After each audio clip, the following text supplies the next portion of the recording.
देख ये है कि जैक बोर्ड क्लास 10 कर भूगोल कर चौथा पाठ सामाजिक विज्ञान में जो भूगोल है नी ओकर चौथा पाठ का नाम है कि एग्रीकल्चर माने कृषि रहे, हिंदी में कृषि कहूँगे। ठीक, एग्रीकल्चर देखिए कंफ्यूज नहीं होना है, कृषि पाठ करना है कि चौथा पाठ है कि ठीक है।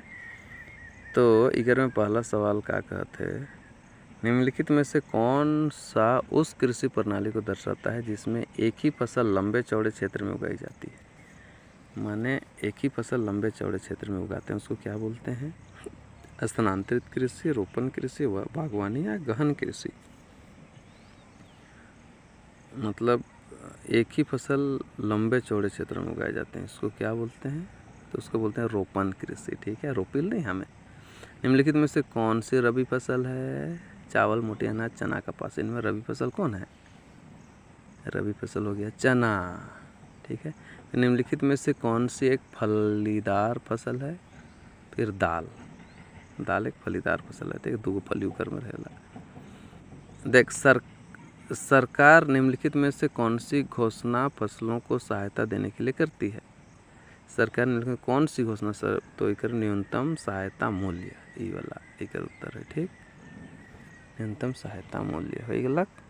पहला नंबर कर खत्म। फिर दूसरा, निम्नलिखित प्रश्नों के उत्तर लगभग 30 शब्दों में देना है। पहला पाठ, एक पेय फसल का नाम बताएं तथा उसको उगाने के लिए अनुकूल भौगोलिक परिस्थितियों का विवरण दें।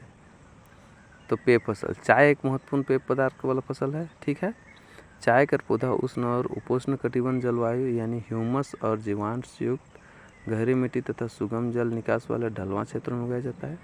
चाय की खेती के लिए वर्ष भर कोष्ण, नम और पलारित जलवायु की आवश्यकता होती है। वर्ष भर समान रूप से होने वाली वर्षा इसकी कोमल पत्तियों के विकास में सहायक होती है। भारत विश्व का अग्रणी चाय उत्पादक देश है, चाय में आ गया है भारत। ठीक है, तो एक तो पेय फसल का नाम बताया गया और उसको उगाने का भौगोलिक परिस्थिति है कि विवरण देख रहे, तो समझ में आएगा लकी वाला। तीसरे शब्दों में देखा है। अब दूसरा देख, भारत की एक खाद्य फसल का नाम बताया और जहाँ यह पैदा की जाती है उनके क्षेत्रों के विवरण दे। तो गेहूँ भारत का एक प्रमुख खाद्य फसल है।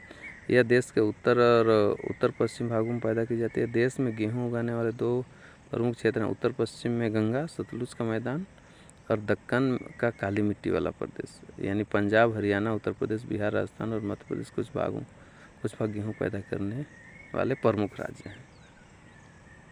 तो इस क्षेत्र का विवरण देख रहे हैं नहीं, पंजाब, हरियाणा, उत्तर प्रदेश, बिहार, राजस्थान और मध्य प्रदेश कुछ भाग गेहूँ पैदा करने में। फिर देखिए, सरकार द्वारा किसानों के हित में किए गए संस्थागत सुधार कार्यक्रम की सूची बनाएं। सरकार द्वारा किसानों के हित में किए गए संस्थागत सुधार कार्यक्रम क्या क्या? देखो, जोतों की चकबंदी, फिर जमींदारी प्रथा की समाप्ति, अधिक उपज देने वाले बीजों के द्वारा हरित क्रांति, मैंने किसान के हित में ये सब रहे। ठीक है, पशुओं की नस्ल में सुधार, कर दुग्ध उत्पादन के क्षेत्र में क्रांति, श्वेत क्रांति, फिर बाढ़, चक्रवात, आग तथा बीमारियों के लिए फसल बीमा का प्रावधान, फिर किसानों को कम दर पर ऋण दिलाने के लिए ग्रामीण बैंकों, सहकारी समिति और बैंकों की स्थापना की गई। ठीक है न, किसानों के लाभ के लिए किसान क्रेडिट कार्ड और व्यक्तिगत दुर्घटना बीमा योजना शुरू की। फिर आकाशवाणी और दूरदर्शन पर विशेष किसान कार्यक्रम प्रसारित किए। फिर किसानों को दलालों के शोषण से बचाने के लिए न्यूनतम सहायता मूल्य की घोषणा सरकार करती है और कुछ महत्वपूर्ण फसलों के लाभदायक खरीद मूल्यों की घोषणा भी सरकार करती है। ये सब किसान के हित में कार्यक्रम है। ठीक, फिर है, दिन प्रतिदिन कृषि के अंतर्गत भूमि कम हो रही है, क्या आप इसके परिणामों की कल्पना कर सकते हैं? तो अगर उत्तर, भारत में लगातार बढ़ती जनसंख्या के कारण कृषि भूमि में कमी तो आई है। ठीक है, भूमि के आवासन इत्यादि गैर कृषि उपयोगों तथा कृषि के बीच बढ़ती भूमि की प्रतिस्पर्धा के कारण कृषि भूमि में कमी आई है। भारत की बढ़ती जनसंख्या के साथ घटता खाद्य उत्पादन देश का भविष्य के खाद्य सुरक्षा पर प्रश्न चिन्ह लगाता है। कुछ अर्थशास्त्रियों का मानना है कि बढ़ती जनसंख्या के कारण घटते आकार के जोतों पर यदि खाद्यान्नों की खेती ही होती रहे तो भारतीय किसानों का भविष्य अंधकारमय है है नहीं। भारत में 60 करोड़ लोग लगभग 25 करोड़ हेक्टेयर भूमि पर निर्भर हैं। यानी इस प्रकार एक व्यक्ति के हिस्से में औसतन आधा हेक्टेयर से भी कम में कृषि भूमि आती है। इसलिए जनसंख्या नियंत्रण करने की कोशिश करनी होगी, तो खाद्य संकट उत्पन्न हो जाएगा तथा किसानों की स्थिति दयनीय हो जाएगी। फिर ये हो गया।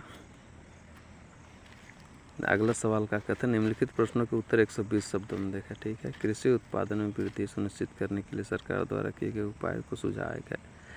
तो भारत एक कृषि प्रधान देश है और 60% से अधिक लोगों को आजीविका प्रदान करने के लिए कृषि के कुछ संस्थागत तथा प्रौद्योगिक सुधार किए गए हैं जो निम्नलिखित हैं। पहला, तक जमींदारी प्रथा का उन्मूलन।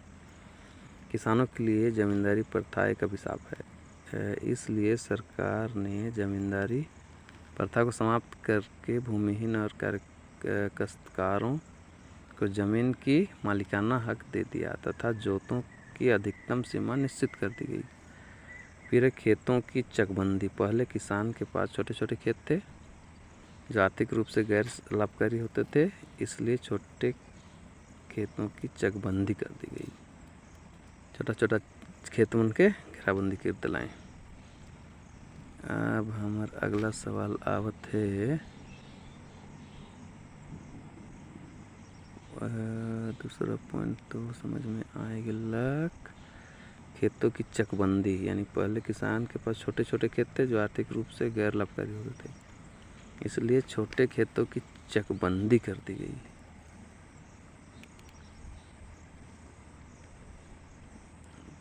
फिर अगला पॉइंट है हरित क्रांति, यानी हरित क्रांति सरकार ने किसानों को अधिक उपज देने वाले बीज उपलब्ध करवाने, जिससे कृषि विशेषकर गेहूं की कृषि में क्रांतिकारी परिवर्तन आया, इसे हरित क्रांति का नाम दिया गया।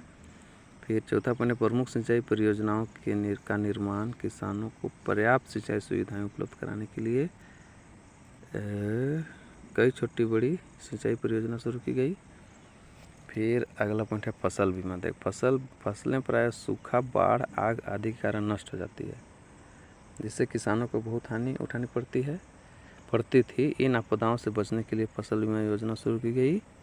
इसके द्वारा फसल नष्ट हो जाने पर किसानों को पूरा मुआवजा मिलने लगा तथा उसके सुरक्षा प्राप्त हुई। ठीक है, सरकारी संस्थाएं किसानों को कम ब्याज पर ऋण उपलब्ध कराने के लिए ग्रामीण बैंक, सरकारी बैंक और बैंक सब की स्थापना की गई। ये संस्थाएं किसानों को महाजनों के चुंगल से बचाती है।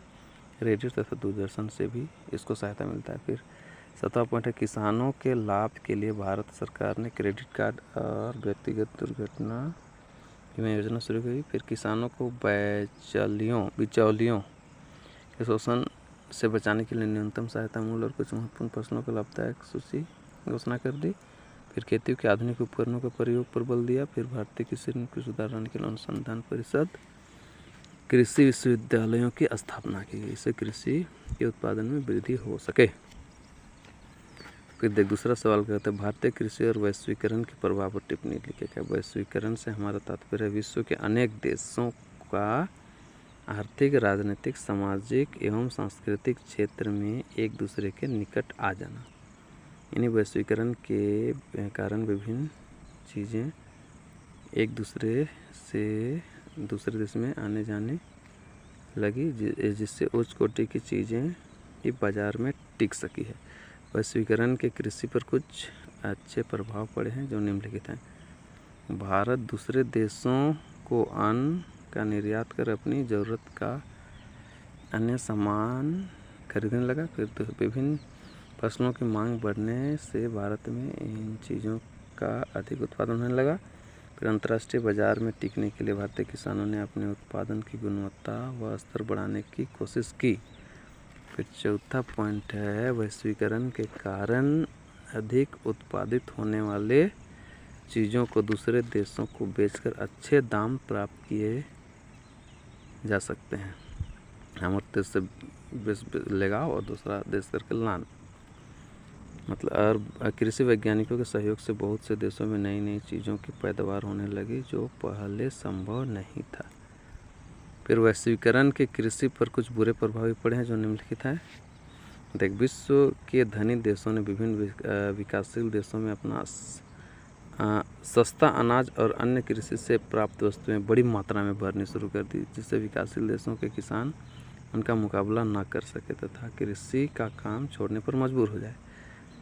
फिर विश्व के धनी देश निर्धन देशों की सस्ती दरों पर अनाज खरीदने की कोशिश करते हैं। फिर कृषि के वैश्वीकरण के कारण छोटे किसानों की कृषि आय व छोड़ना पड़ा, क्योंकि वे अंतर्राष्ट्रीय प्रतिस्पर्धा में टिक नहीं पाए, कंपटीशन में नहीं टिक लाए।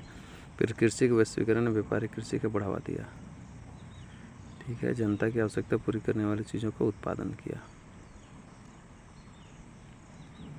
अब 5वां सवाल है कि कृषि के वैश्वीकरण के कारण भारत को लंबे समय तक ब्रिटेन के उपनिवेश बनकर कृषि पर आंतरिक बोझ को वहन करना पड़ा। देख, 1990 के बाद वैश्वीकरण के तहत भारतीय किसानों को कई नई चुनौतियों का सामना करना पड़ा। चावल, कपास, रबर, चाय, कॉफी, जूट मामलों का कुछ मुख्य उत्पादन होने के बावजूद भारतीय कृषि विश्व के विकसित देशों की स्पर्धा करने में असमर्थ है, क्योंकि उन देशों में कंपटीशन करके नहीं पा रहे थे। सब्सिडी तो मिला थे फिर भी नहीं पा रहे थे। अगला सवाल है, चावल की खेती के लिए उपयुक्त भौगोलिक परिस्थितियों का वर्णन। चावल खेती के लिए कौन कौन भौगोलिक परिस्थिति है? देख, ज़्यादातर तो चावल उपजाए ना चीन कर बाद भारत दूसरा बड़ा देश है कि जो चावल के उत्पादक में आगे है। ये एक तो खरीफ फसल है के और माने 25 डिग्री सेल्सियस से ऊपर तापमान चाहिए कि उगाए के लिए। ठीक है, और 100 सेंटीमीटर से अधिक वर्षा कर जरूरत होला, यानी कम वर्षा वाले क्षेत्रों में सिंचाई कर कमी कारण नहीं हो सकेली वाला खेती। और चावल उत्तर प्रदेश मैदान तथा तटीय क्षेत्रों और डेल्टाई प्रदेशों में उगाया जाएगा, क्योंकि नदी घाटी और डेल्टा प्रदेशों में पाई जाने वाली जड़ोल मिट्टी चावल के लिए आदर्श मानी जाती है। ठीक है, नहरों का जाल और नलकूपों के सघन के कारण पंजाब, हरियाणा, उत्तर प्रदेश और राजस्थान कुछ कम वर्षा वाले क्षेत्र में चावल की फसल उगाना संभव हो पाया है। चावल जून जुलाई में दक्षिण पश्चिम मानसूनी पवन के साथ उगाते हैं। फिर भारत में मानचित्र में गेहूं उत्पादन क्षेत्र 10 है। गेहूं के उत्पादन क्षेत्र कौन कौन है? ये लेके भारत का नक्शा देल रही है, में तो दिखाए है कि गेहूं के उत्पादन क्षेत्र दिखाए है उत्तर पूर्वी क्षेत्र। ये वाला क्षेत्र के ऐसा गुट्टू गुट्टू गुट्टू जो करिया करिया करल है नी, उस टाइप कर दिखाए। देखो मैंने चिन्ह करे खोई, और बगल में एक बॉक्स टाइप दे के उसने लिख देखो गेहूं के उत्पादन क्षेत्र। देख,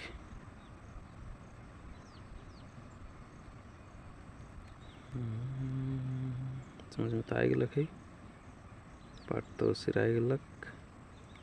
पॉज करके नोट बनाए के मस्त से पढ़ा रे।